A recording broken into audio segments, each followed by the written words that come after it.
ce a zauna ai wata rana na san ana tashi.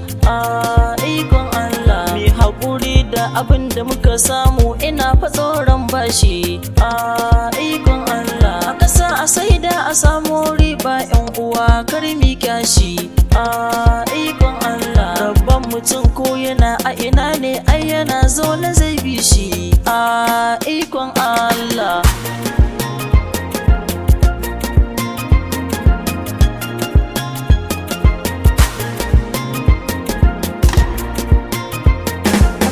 a kama a yanka aika za ake ta yi wa tarko. Ikon Allah tsuntsu da kurciya har da shamuwa, to aje a samo danko. Ikon Allah giwa cikin dawa ai na san ita ba ta mafi tsoron tarko. Ikon Allah abba ake kira na baka fushi, hannu na baya danko. Ikon Allah